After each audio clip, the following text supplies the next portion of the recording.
America और Venezuela के बीच तनाव तेजी से बढ़ता जा रहा है।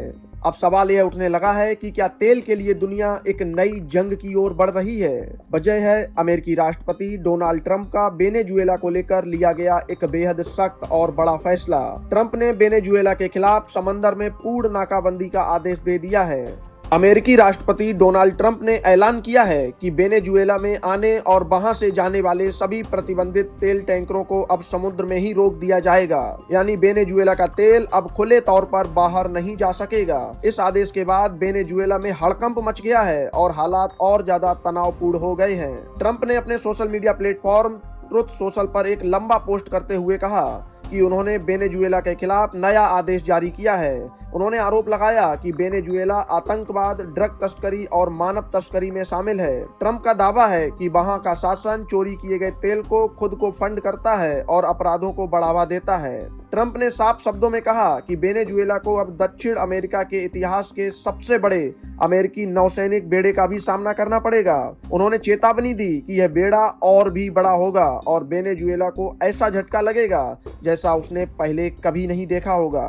ट्रंप ने कहा कि जब तक अमेरिका का तेल, जमीन और संपत्ति वापस नहीं की जाती तब तक दबाव बना रहेगा। अमेरिका ने वेनेजुएला के शासन को विदेशी आतंकवादी संगठन घोषित करते हुए कहा है कि यह शासन आतंकवाद, मादक पदार्थों की तस्करी, मानव तस्करी, हत्या और अपहरण जैसी गतिविधियों में शामिल है। इसी आधार पर सभी प्रतिबंधित तेल टैंकरों की पूर्ण और व्यापक नाकाबंदी का आदेश दिया गया है। गौरतलब है कि एक हफ्ते पहले ही अमेरिका ने वेनेजुएला के तट के पास से एक तेल टैंकर जब्त किया था। इस कार्रवाई को वेनेजुएला के राष्ट्रपति निकोलस मादुरो ने समुद्री लूट करार दिया था। इसके बाद से दोनों देशों के रिश्ते और ज्यादा बिगड़ते चले गए। ट्रंप प्रशासन पहले भी कई बार वेनेजुएला पर ड्रग तस्करी के गंभीर आरोप लगाता रहा है।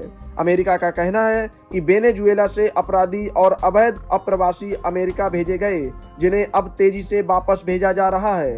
ट्रंप ने साफ कहा है कि अमेरिका किसी भी शत्रुतापूर्ण शासन को अपने देश को नुकसान पहुंचाने की इजाजत नहीं देगा। इस पूरे घटनाक्रम का असर अंतर्राष्ट्रीय स्तर पर भी दिख सकता है। विशेषज्ञों का मानना है कि इस फैसले से तेल की कीमतों में बड़ी हलचल और उछाल देखने को मिल सकता है। इसी बीच अमेरिका ने कैरेबियन क्षेत्र में अपनी सैन्य मौजूदगी भी बढ़ा दी है। गौर करने वाली बात यह भी है कि वेनेजुएला अमेरिका से करीब 3200 किलोमीटर दक्षिण में स्थित है और कैरेबियन सागर के रास्ते दोनों देशों की दूरी रणनीतिक रूप से बेहद अहम है। ऐसे में बढ़ता तनाव यह संकेत दे रहा है कि आने वाले समय में तेल को लेकर दोनों देशों के बीच टकराव और गहरा हो सकता है। Bureau report, Bharat update desk.